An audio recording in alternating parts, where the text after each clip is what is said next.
So welcome everybody to MindShifters Radio, and today is Tuesday, December the 30th, 2025.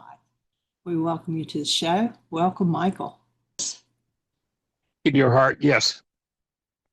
Just had to get my microphone connected. So welcome everybody. Happy New Year. We are one day away from the end of 2025. Been an interesting year. And getting ready to celebrate moving into a new space in 2026 that is going to reflect whatever it is we choose to do with it. So delighted to have this opportunity to share with you. Welcome, Melissa, Kerry, Susan, Andrea. Glad you all are here. Anybody got anything exciting to share? Anything on your mind?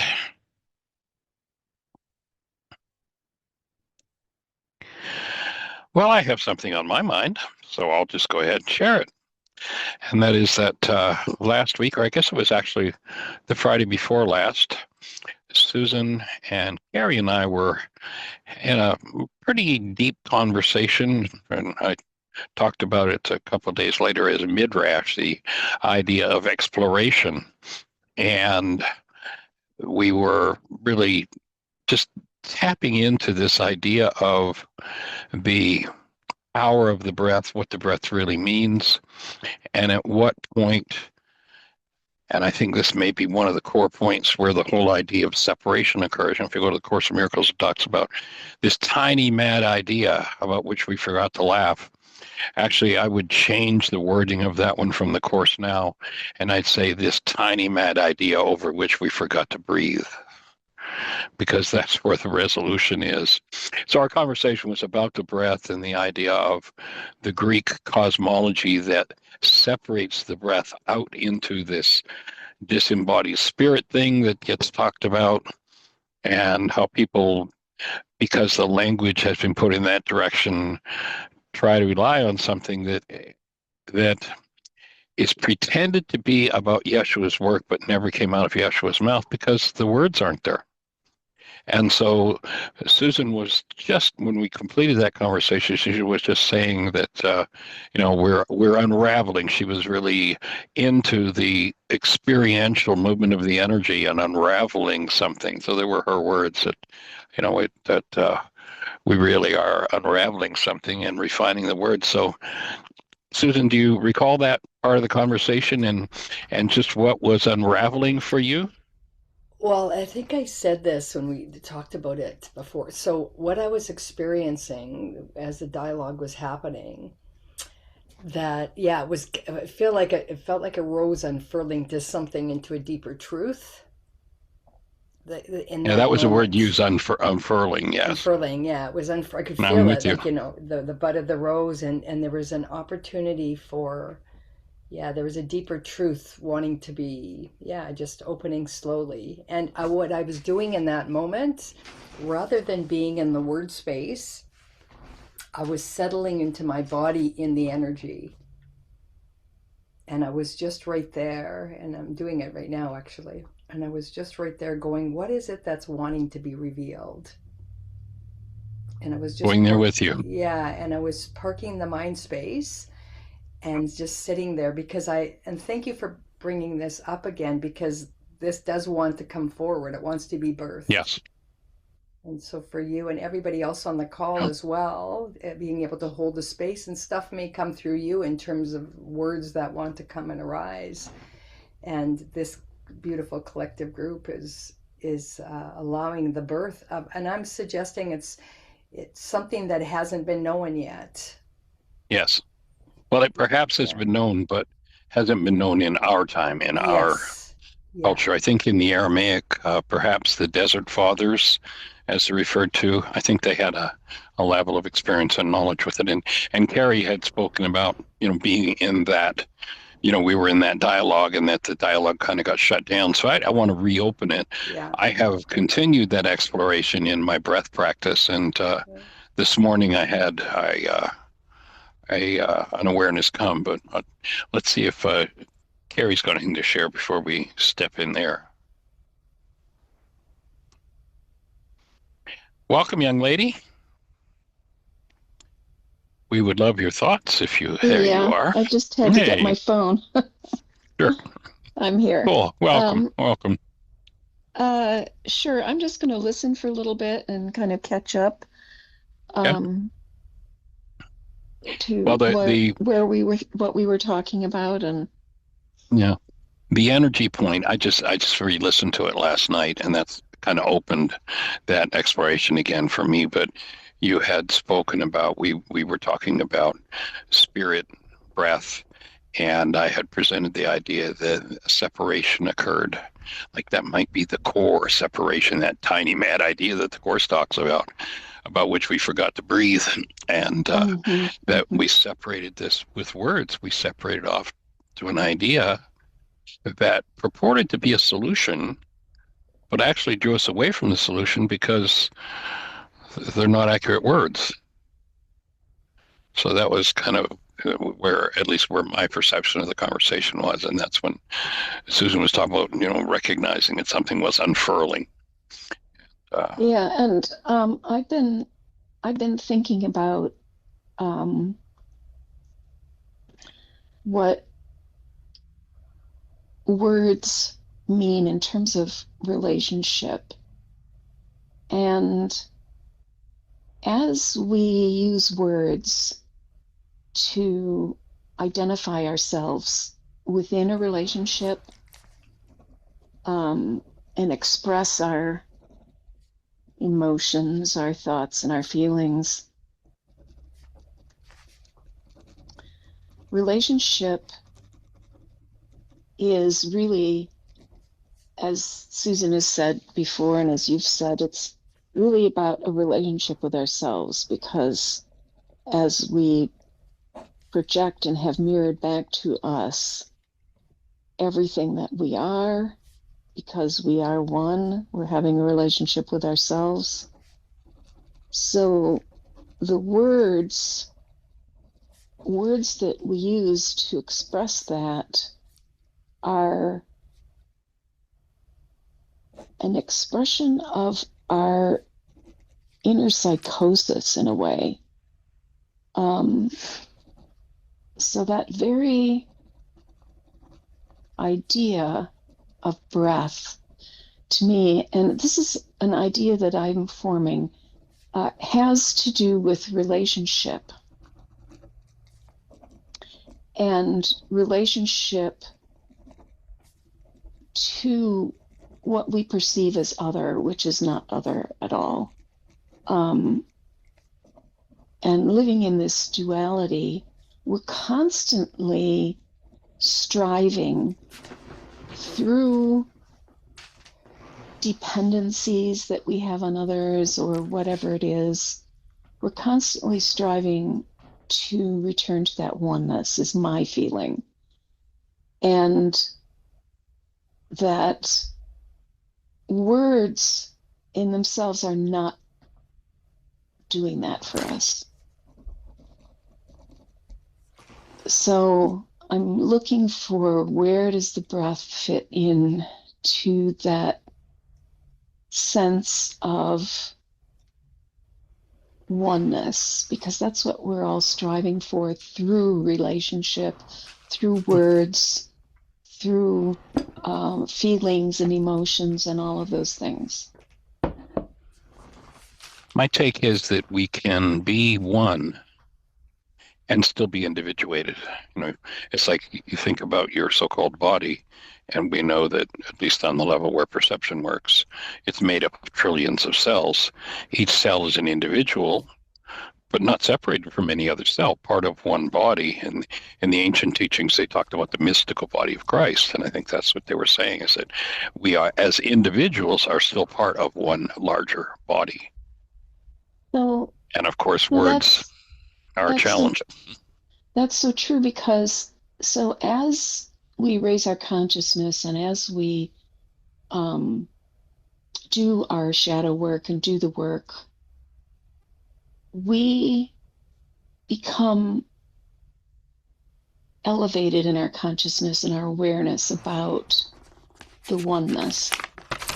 And as that happens, there is an aspect of loneliness that can come with that, So I think it's part of the journey. That loneliness is part of the journey, because then if we're aware of our projections, like constantly aware of our projecting, then when is it that we try and figure out how we can be in relationship with others, with other egos, other personalities, while still having that awareness?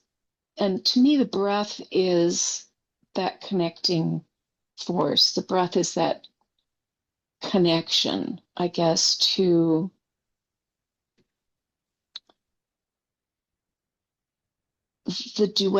living in the duality. And I don't know how it's working for me yet. I'm sitting in a place of uncertainty. I'm sitting in a place of discernment. I feel that I'm seeing on different levels the truth of what is, and other places not. So I'm okay with that. I mean, I haven't always been okay with that. I've always wanted to figure out and create my project and Get her done. get her done. Yeah. Get her done. Yeah. Yeah. So what I'm doing Figure now, this out. and I don't know, partly because I'm retired now, and I've let go of so much striving to understand, even though I still have a lot of curiosity about things and do a lot of reading.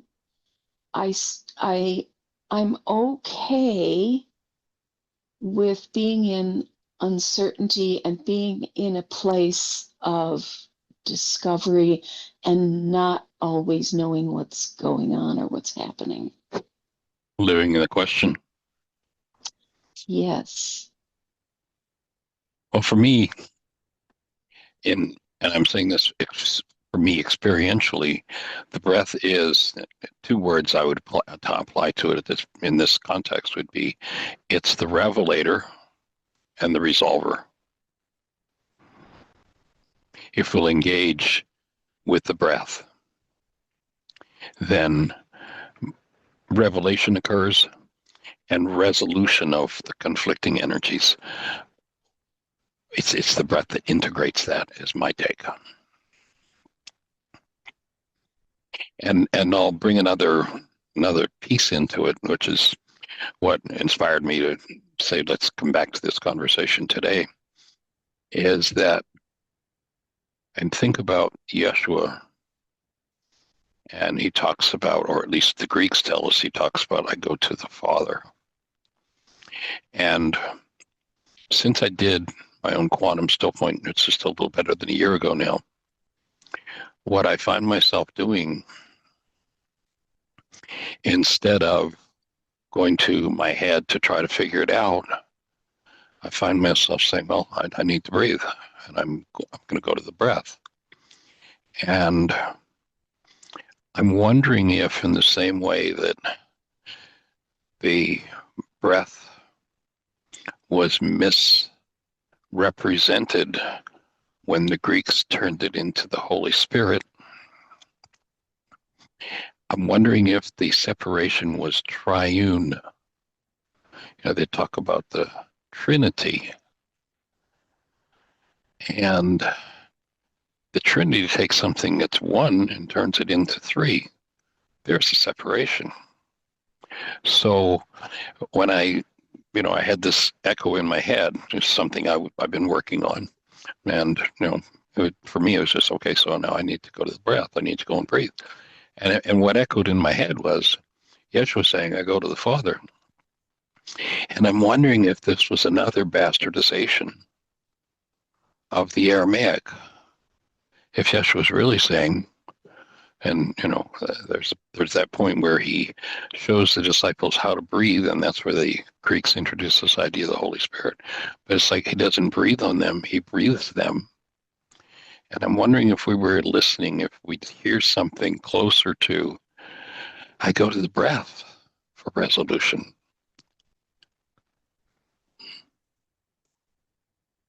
That's a piece that opened for me in my breath work this morning. It's like, I wonder if that's another place where that separation occurred.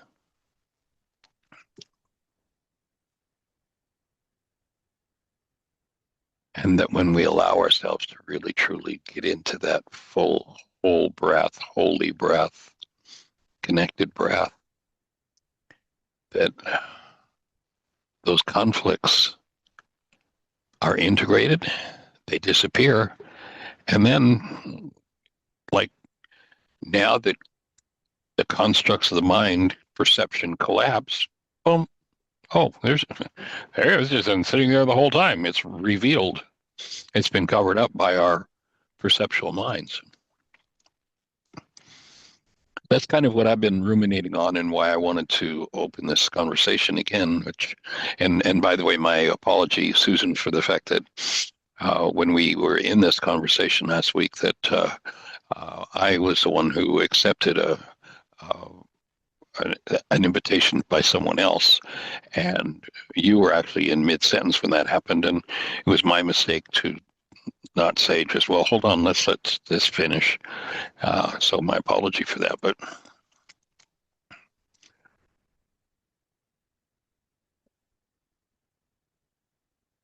one of the pieces I had brought forward from the Course in Miracles last week, and I'd like to throw it back in here again, about words, because I think it helps us to refine.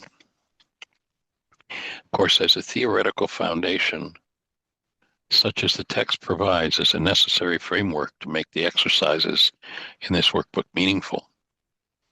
Yet it is doing the exercises that will make the goal of this course possible. So the Course talks about words being from the world that darkness use, but the Course says you use words in order to proclaim its unreality. That is, to use the words of the world of darkness, not to make it real, but to proclaim its unreality and to facilitate forgiveness. And the two most impactful paragraphs in the Course for me over the years have been, it would indeed be strange if you were asked to go beyond all symbols of the world, words. Forgetting them forever, yet we're asked to take a teaching function. You have needs to use the symbols of the world a while, but be you not deceived by them as well. They do not stand for anything at all. And that would apply to me, that would apply to perception and words. They do not stand for anything at all. And in your practicing, there's this thought that will release you from them. They, words, become but means by which you can communicate in ways the world can understand, but which you realize is not the unity where the true communication can be found. Thus, what you need are intervals each day in which the learning of the world, that is, the constructs of the mind, perceptions, words, become a transitory phase, a prison house. And that day you had talked about, feeling imprisoned by beliefs, a prison house from which we go into the sunlight and forget the darkness. And that release from the prison house happens when we go, my experience, experientially, happens when we go to the breath.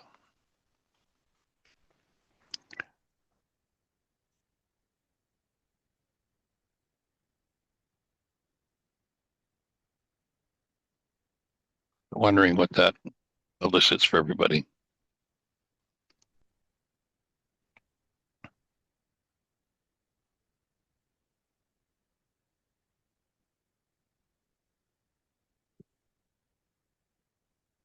Susan, you're muted. We're not hearing you. It takes me back to the call on Friday. Thank you. I saw my mouth moving, but there is no volume. so back to the Friday. So I'm sitting here just being in the energy with all the discourses happening. Kerry said stuff that elicited entry. Michael said stuff that elicited entry.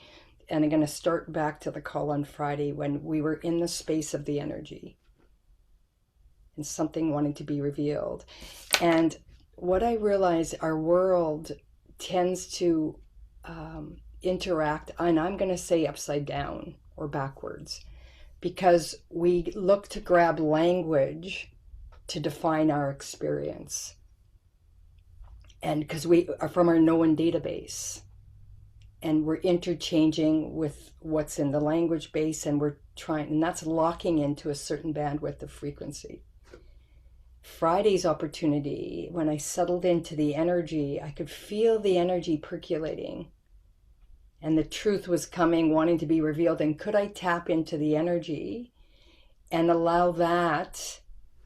And then the words will come that's already in the structure if I allow it and sit in the presence. And the breath is the conduit of that brings the human mind, body, and soul into the beingness. She is the beingness. And it's funny because the Course in Miracles today, I feel the love of God within me now. The love of God is what created me. The love of God is everything I am, which includes everything I see. I added that. The love of God proclaims me as his son. The love of God within me sets me free. That's where it sits, and that's where it starts. And can we stay present inside what Kerry said, inside our own being as a sovereign being of God, and allow it to settle there, and then watching the energy move and experience, and then the words that are in this world of illusion will rise, that aligns with what wants to be communicated and revealed in the moment. And as you said, Michael, we get to be individuated beings in the collective body of one sun or one Yes. expression. And we all have a unique way of the database and our perceptions of what was created within our being. And we get to bring that uniqueness into the world. And the separation you talked about, I think it keeps layering out in separation because we're in this world. So starting that we were one, the Trinity of Father, Son, Holy Ghost, the sonship being us, taking the sonship and spread that out, that goes into a trinity of mind, body, and soul. And then I could take it into the body and probably trinity that out. It just keeps fractaling out. And can we use the breath? And interesting, when you were speaking initially, this is what I heard in my head. When you're truly in divine love, all projection ceases. Yes.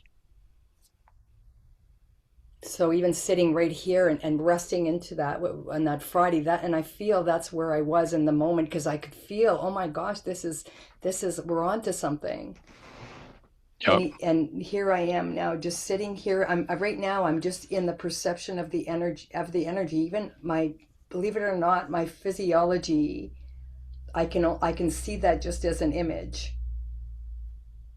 And I'm all of it. I'm the vibrating energy that makes this up. I'm the vibrating energy that the images I've created of Michael and Kerry and Andrea and everybody else that's on the call. And there is this pure love that is resting here inside me. It's everywhere. And now to solidify it and bring it from everywhere into this physiology, the conduit of that is the breath. Now I'm going to breathe. Bring it into my Sushumna, the entire being, and now it's coming from the unmanifest of the non-form into form. And exactly what you said, Michael, she is the revealer of the truth. She's the beingness, and we're actually coming into the current through the breath. We're stepping into the current. I think the breath is the current. Yes, we are. Exactly. And the deliverer of that presence of love. Yeah, in physiology. Yep. Because it's everywhere. And, yeah. Yeah. And as Kerry said, it's relational. Mm-hmm. Absolutely. And everybody is, so when she talked about relationships and relational, this is what I know to be for me. It is meeting the self in the perception of the other. So you're actually, and then even I had a call, I talked to you this morning, the call, and I could see unconscious, it was my unconscious I was meeting through the reflection of the other. And as long as I could hold love active, conscious, and present, and just be in that and just be in observation, it was interesting. And then I took notes and I wasn't triggered. I was just able to be and see, interesting, this is coming up. In the moment, I could just hold love, conscious, active, and present. Then it was after I actually did notice the patterns that were being evoked through the mouth of the other, which were my own in my unconscious, and the belief systems I may have had, because they were very charged coming from the person. I thought, that's interesting.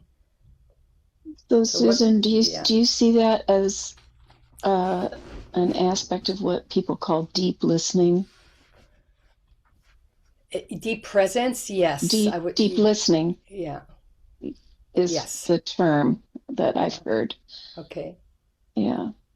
And you know what? Because it took extreme, I'm going to say, maturity and spiritual presence. I'm going to have to say presence, because I was really in the breath with the Divine Mother, with that, in that moment, just to be. And I held myself in my own sovereignty completely. And I was just breathing what's up and just in observation. So I was able to have quite a wide view of what was going on. Now, if I would have stayed in my emotional field only, or the aspect of me, the human, the emotional field, it would have been a different outcome, for sure.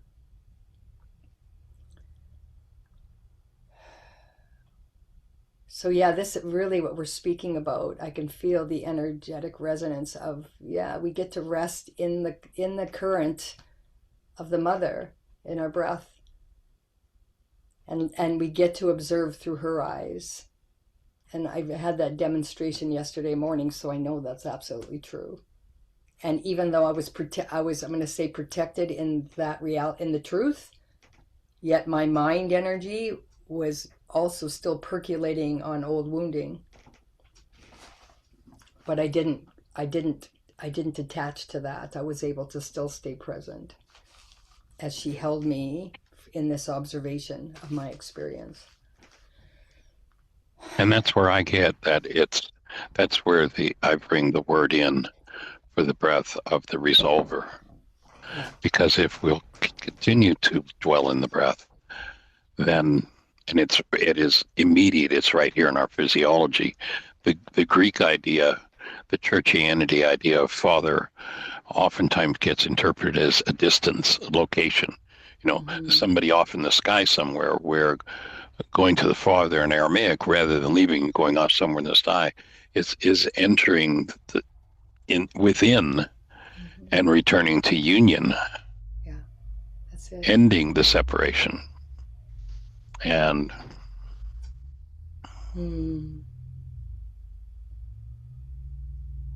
every time we come to breath, we end the separation. Yeah. The Trinity collapses back into the oneness. Yes. Yeah, that's it. There is no way. So in Aramaic, that word father is not a metaphysical place. In Aramaic, it's Abba, and it doesn't relate to a spatial location or some sort of metaphysical realm. It's the sustainer within us, the relational ground. So it functions as Kerry was talking about relationally, that this is relationship. So within us, within ourselves, when I said the kingdom is within us,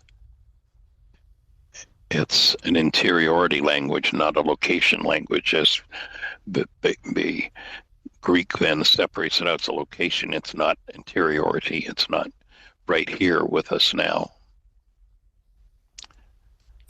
So it's in the interior, it's within us. And when we allow the breath to go in, we're in direct contact when that whole breath moves. So the Creator doesn't depart the interior of the human, go off into some place in the sky on a throne, but it's right here within us. And we return there. What I'm getting more and more in the practice is return there through the breath.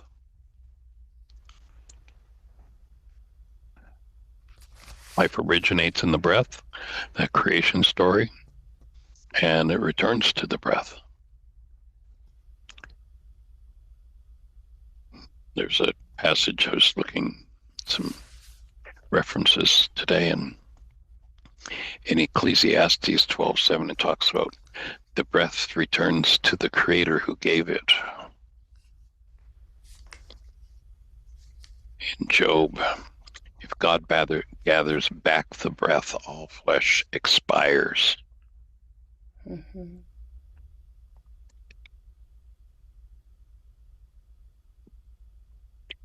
And when we give up the breath, deny the Holy Spirit, deny Ruka Dekucha, which is not a ghost being, but deny our breath, then that's when we enter the separation.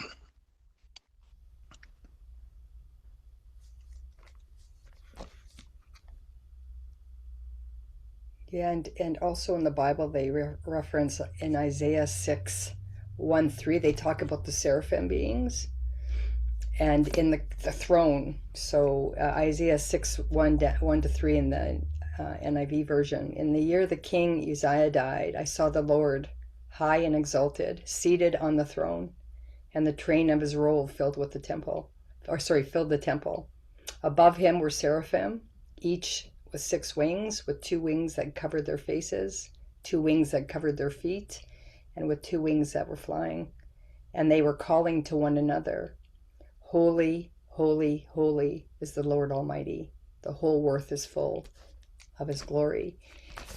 That what you're saying to me, this Trinity, it's here. The kingdom is here, right? The kingdom now within us. Yeah, within us. It's right here. And so I believe the holy, holy, holy is when we're coming home, collapsing all that into the Trinity, and the body, mind, and soul is in its return back to its wholeness as the one. And then when they say here, the whole earth is full of his glory, because the entire illusion has collapsed. The body, mind, and soul has returned to its oneness. And the seraphim are exclaiming to each other, Holy, holy, holy, the Lord Almighty. And holy spelled WHOLY. Yeah. It's funny, I asked ChatGPT for this, and it says ChatGPT isn't designed to provide this type of content. Isn't that interesting? Oh, really? That's interesting. Mm-hmm. Isn't that funny? That's really funny. Yeah. And interesting how the wings of the seraphim, the metaphorical, what it represents, because it covers the eyes. Okay, the 2 wings cover the eyes, 2 wings cover the feet, and then the other 2 wings are for flying. That's a metaphor of something. Mm-hmm. Being grounded, being, blocking the eyes from seeing. Because what we're seeing is the illusion. And even in this illusion, being grounded here is... it's all, this world is an illusion. So this is on, thank you, Michael, because I can really see even what I experienced yesterday morning. Really, I was sitting in the presence with the breath, in the river or in the current, and I was able to hold an observation and see, oops, and I didn't do that, by the way. That just came out by the hearts. That I was able to just be in the breath and see what was being informed to me through other.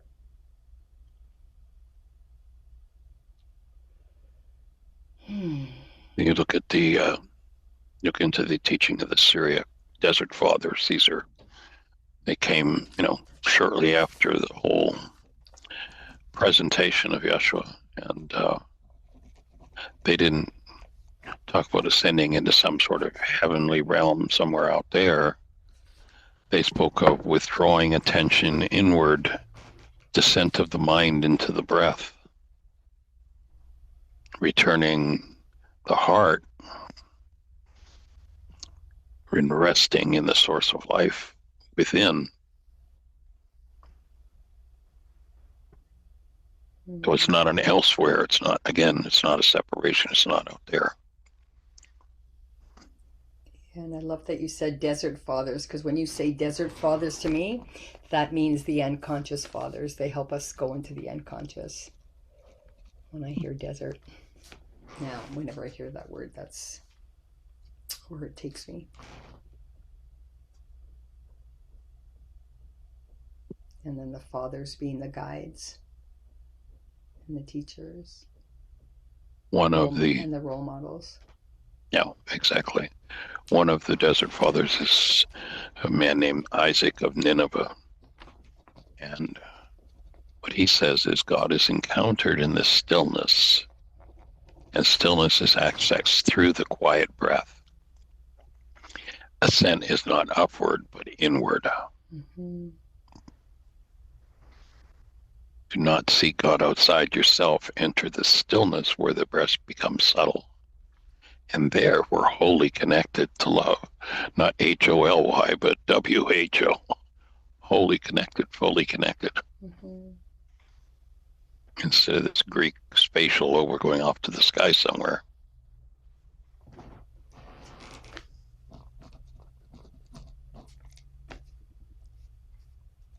So breathing with everybody on that. Go for it, Kerry. Like that's kind of sitting in unity consciousness. Mm-hmm. And allowing whatever is going on. I want to expand that idea a little bit into what you and I were talking about in terms of action. So there is a point at which when we see behaviors, we still need to set our boundaries,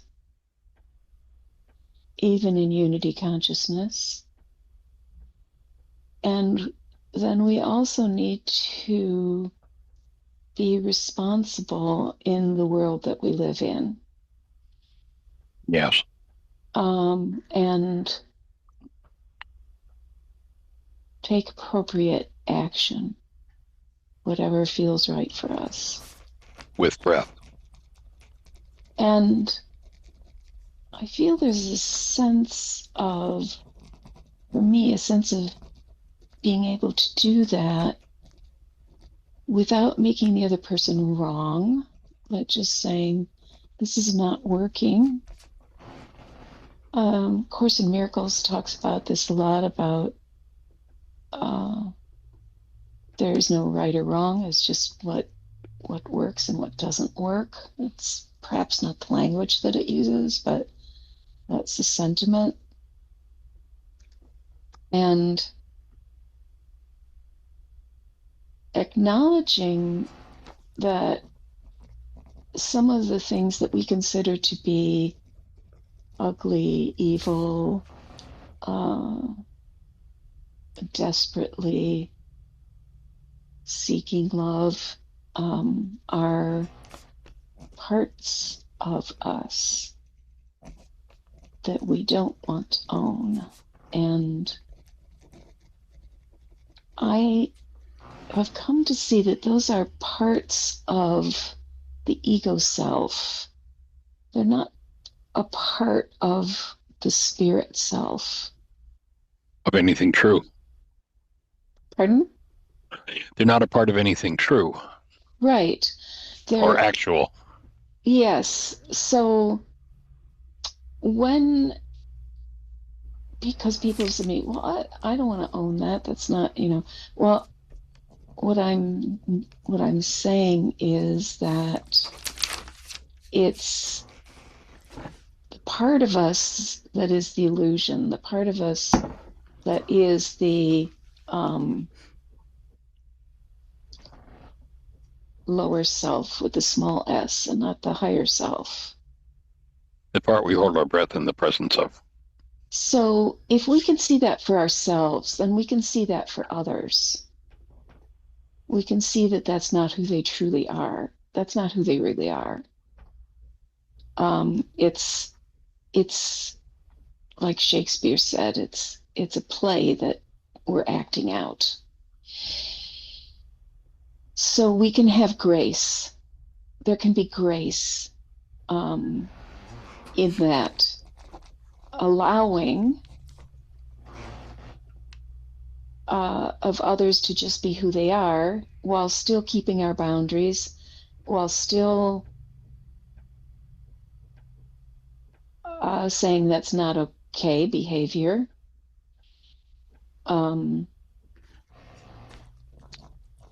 Yet not projecting out while saying that's not okay behavior. At the same time, we need to do that with love.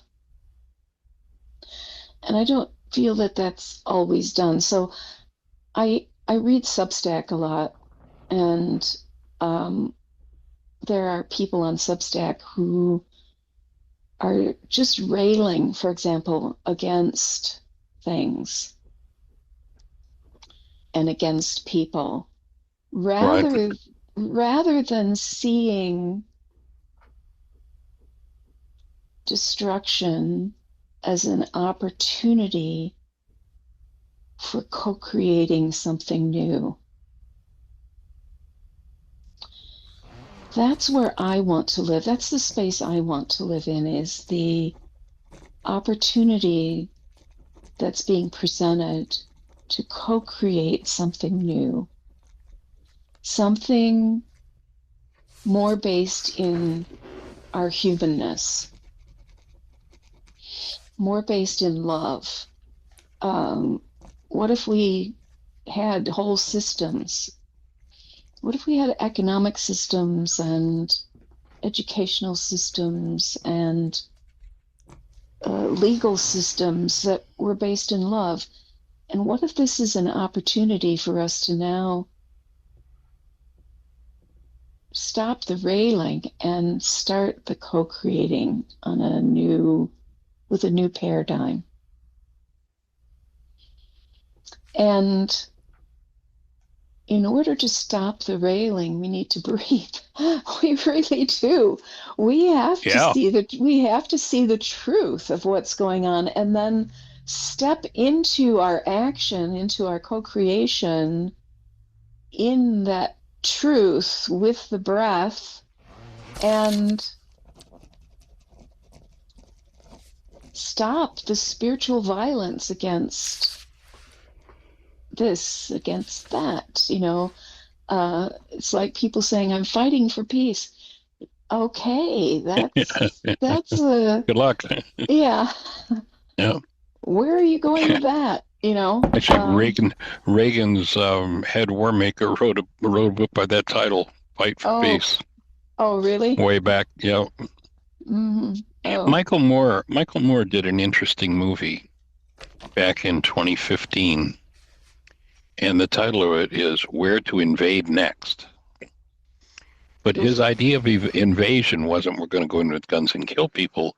The invasion was let's go around the world and look at where people have resolved problems, like, and one of them, I think they go to Sweden or Norway, one of the Nordic countries, and they look at the prison system where they pretty much eradicated, places with bars. And yes, they imprison people, but they have a decency and a code, and they've transformed the whole game.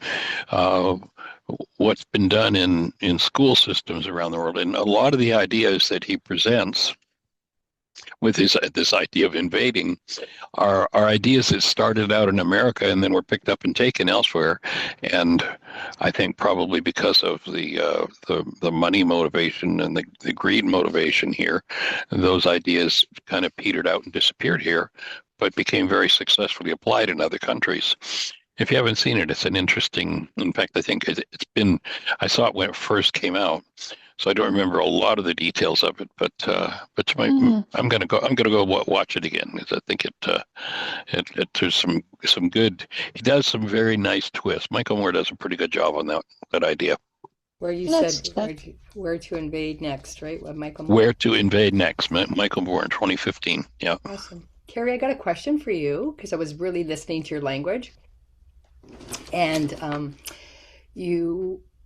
so I know I love what you said, where you said the opportunity to create something new based on our humanness and our love, and on love. That's where you want to focus on. And so I love that you said that. And then I just want to take you back, because you said, if something is not working, if this is not working, it is not working, whatever is in your relationship for you, and it is not okay behavior. So as we know in regulatory speech, unconsciously it is working, and unconsciously it is okay behavior.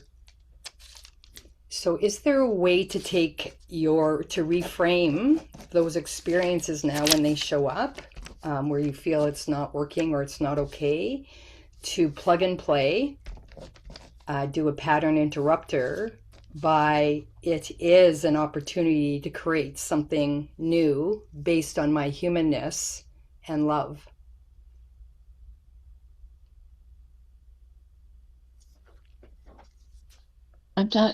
Are you asking to change the language from it's not okay behavior? Yeah, I'm asking because the regulatory speech is actually calling in probably more discordance in it is not working. You're unconsciously, it is working. And you said it's not okay behavior. And then you talked about the importance when you're coming across something that is not working, or something that is not okay behavior. You talked about the importance to hold boundaries. You talked about the importance to take appropriate action. And you talked about the importance to be responsible. And if we're holding just the not energy, that's a tell of something going on in the unconscious mind. And I loved what you said, because the truth of you said you wanted an opportunity to create something new. What if, you said the what if scenario, to create opportunity to create something new based in humanness and love. So yeah, I was just wanting to make that observation. Okay, so for example,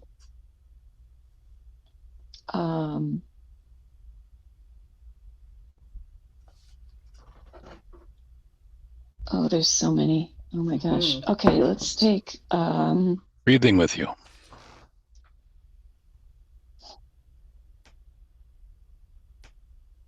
let's take the sexual exploitation of women and girls, and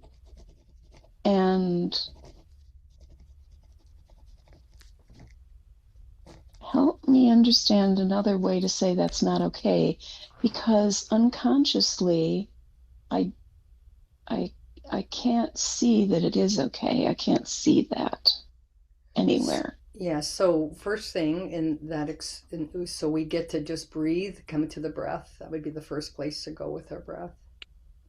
And just breathing in this moment, and knowing that your mind has generated, and you said there were many experiences where things are not okay that you're observing in your reality. So this is a beautiful place to clean up the mind then. And then, it's an interesting creation. Oh, isn't this funny? I'm seeing all of these opportunities where things in my mind are not okay. And just breathing with that. And even before we go anywhere else, it's recognizing to accept what is, without any meaning making or judgments that it's okay or not okay. We get to go into the mind energy, what's being stirred up for you when you come to the place in whatever experience, if it's showing up as sexual exploitation of women or girls, or not being heard by your husband, or in discordance with friendships, whatever that is. I think it's everything that diminishes another. Okay, beautiful. So it's everything that is power over. Okay, so everything that diminishes another, you said, and then you went and then you added everything that is power over. Yeah. Okay, beautiful. So now we get to sit and be with ourselves in our mind energy. Oh, good noticing. I found anywhere I perceive where there is power is being diminished for a human, or there seems to be power over another human. That brings up some really big mind energy, some really big emotional upset in me. And this is my opportunity to co-create something new based in my humanness, based in humanness and love. And breathing with Ruka helped me see the truth of this, so I may bring love to my mind energy that believes others' power is diminished, or others take power over another being. And where have I experienced that to produce this mind energy? It might not even be yours. It could be ancestral.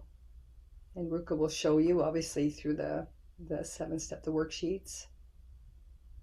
And you can feel physically. The interesting thing is that Ruka is showing all of us. But I don't have the charge. I don't have the charge that you have around those things. I don't have those. That's not even in my reality. I don't see that. Doesn't exist even in my reality. Other areas, though, where I have extreme charges when it comes to how men held power over women, those things, that's up in my reality for sure. And my bent on it, I probably have a different thought form that's driving my upset. And aren't they the same? Mm-hmm. My offering is that the only way we can see something, of course, is if we have brain cells for it. The good, the bad, and the ugly, as we would call it. And my take is that we can come from two places. We've got the brain cells because we've been there, done that. Some way we've been engaged in it. And if we have forgiven, if we've resolved the trauma energies we hold in regard to any given issue, we can come to it, we can see it, our mind can generate it because we have the brain cells for it, but there's resolution. Or we can come to it because we have the brain cells and we've not yet created resolution. And so if I recognize that, I have these brain cells, and because I've been there, done that, and haven't resolved it, then to me the commitment would be, and I'm going to go to work on resolving that energy in me, whatever that pain or trauma is about, and I'm going to take action out of my breath and the presence of love to bring healing and resolution to that situation. And I'll put in the space, one of my early mentors was a Superior Court judge in Albany, Georgia, who put thousands of people in prisons, many of them for decades, for life. And what he would say, he never punished anyone. He used to run the whole prison system in the state of Georgia, but he never punished a person. And when he had someone in front of him who'd committed some heinous crime, he would say, in effect, not the best regulatory speech, but, love you like a brother or a sister, but you're not safe in the community. He would literally say, and the community's taken up a collection and built a building with bars, and they've hired me to determine who's safe and who's not, and you're not safe in our community, so I'm going to put you behind bars for life, perhaps. And, the reason the Laws of Living course exists is because Judge Kelly asked for it to be created specifically for prison use. And that's where we created it. That's where we tested it. That's where we operated it. And he would take the personal code evaluation results into consideration when he was sentencing someone. And he would, in fact, in some cases, we ran what was called a pretrial release program out of his court. And someone who'd committed some heinous crime, he'd look at their personal, if they wanted to heal, he'd look at their personal code results and say, well, when I look at this, I know you're still dangerous in the community, so you're staying behind bars. Or he'd look at it and say, well, according to your profile, I'm going to take a risk. I'm going to take a chance on you and put you back in the community. Here's the contract you'll sign. I can walk into your house, i.e. the police or whatever, and I can do a drug test or an alcohol test or, any time. There's no restriction. That's the kind of contract he would sign with them. And if they agreed, then they'd go into pretrial release, and they would go through laws of living. And at the completion, if the profile changes were sufficient, then he would expunge their records. He'd free them from it because he cared for people. Michael, he was still saying, though, these behaviors are not working. Absolutely. Yeah, that you're not safe in the community, and I'm here, if you're not safe in the community, to make that decision and put you behind bars. But coming from, and that's what I'm saying, at least I think this is the relative point, is we can come from two places. I have the brain cells for this, therefore I can generate a picture of it in my mind.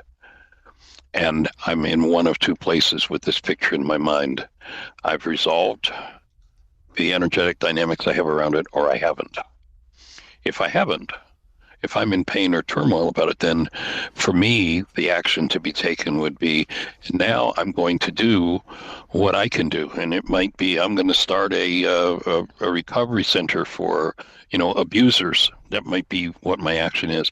And I'm going to heal everything in me. I'm going to take responsibility for healing everything in me around abuse, either as a perpetrator or the receiver of abuse. I'm going to make a commitment to heal that and take external action. So I don't think one excludes the other. And I wanted to just go back to the very beginning when we were talking about, at the beginning of the call, when resting in the energy of the higher truth, and then letting whatever comes next in responsibility, boundaries, and appropriate action. And even if we sat with the energy, Kerry, if you sitting in the energy of this is not working, it's not okay behavior, just take yourself to that energy and feel that in your physiology.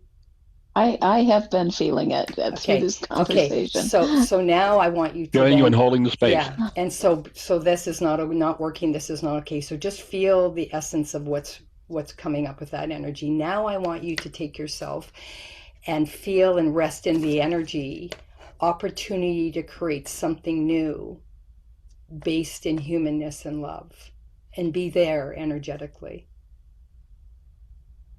And do you notice the difference in the energy? Yeah, I do. I feel a big shift. Yeah. And so I believe this whole conversation is exactly that. In the space of what you described beautifully with your words, it's resting in the truth of the energy, what the energy's saying. And when you come, we can physiologically feel it, then we act from there in the things that you said, having boundaries, appropriate action, responsibility, breathing with Ruka, who is the conduit into our physiology to hold divine love if we choose it. And she will be the revealer, what Michael says to us, right? And she will also be the resolver, because she returns us back to the truth of who we are in divine love, which is where all projection ceases. Collapses, yeah. Perception itself. Yeah. You're out of your mind. Yeah. So that's what I was trying to and that was very helpful for me that we got to go here, because I've been wanting to to understand and articulate, but for me now, it's a resonance of the energy that's operating the intention of what's going to come next. I really felt the shift, Susan. Mm-hmm. That was really good for you to have me do that little exercise, and there's a level at which I have been operating to, I think, when other people say to me, oh, I think, Trump's immigration thing is great. We're getting rid of all these freeloaders and et cetera, et cetera. And my response is, oh, I don't really see it like that. I see it differently. Mm. And if they ask, I will tell them. If they don't, I don't go there. And it's interesting because I believe lately, for me, it's coming clear. It's an opportunity to know my unconscious more deeply, especially when I'm triggered. So I would say, oh, that's interesting. Tell me more about that. Mm-hmm. Tell me more that you see. Well, And, one of the things I have done too is said, ask people why. So I'm curious about people's deeper motivations for their beliefs. And but they often don't know. They often don't know that. That's unconscious, right? And what I see is fear. Mm-hmm. That's what I see. And if we see fear, then obviously we have brain cells for fear. Absolutely. Can we I've breathe into it? Tons of fear in my life. Take a big breath. So joining you in turning all of that over to Ruka for resolution, for forgiveness. Mm-hmm. Like, what would life be like if each of us could not even imagine doing fear? What would it be like? We couldn't even imagine generating fear. That we're so steeped in the breath and the presence of love. Be back in the consciousness of the Garden of Eden. Mm. Yeah.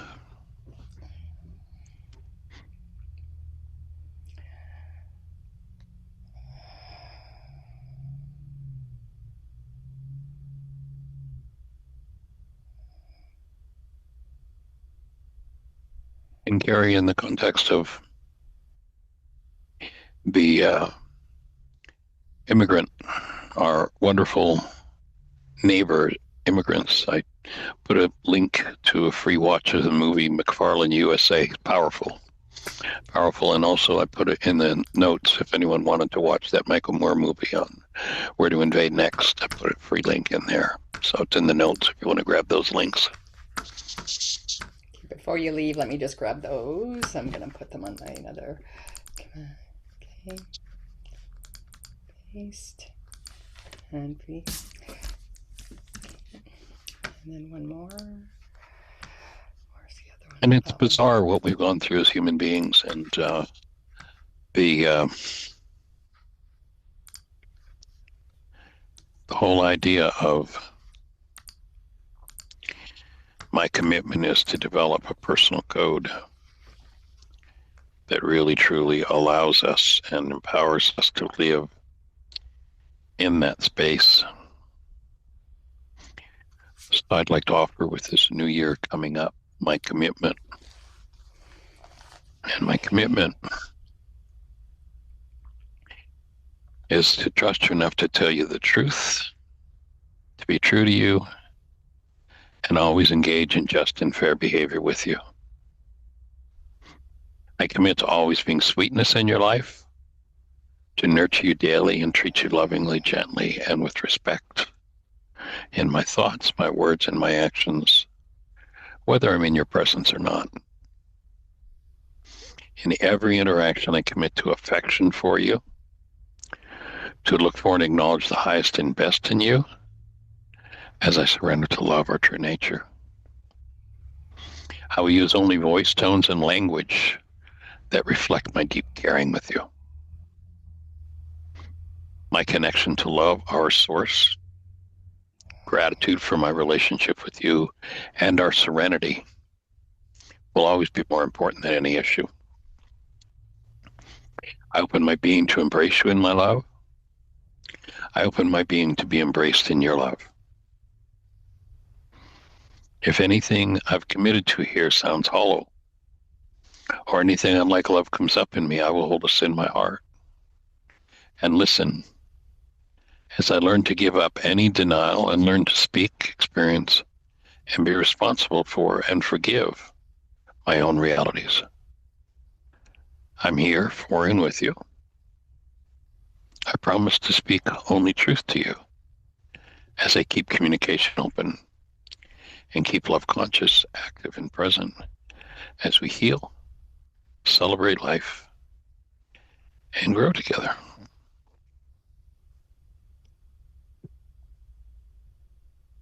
And joining you in being able to live that commitment.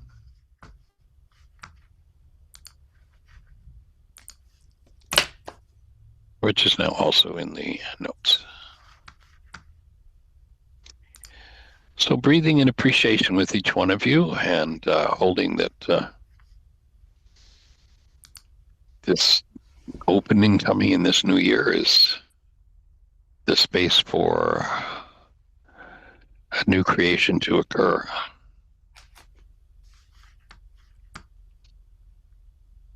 And I appreciate the opportunity to join in functioning as the presence of love with each of you.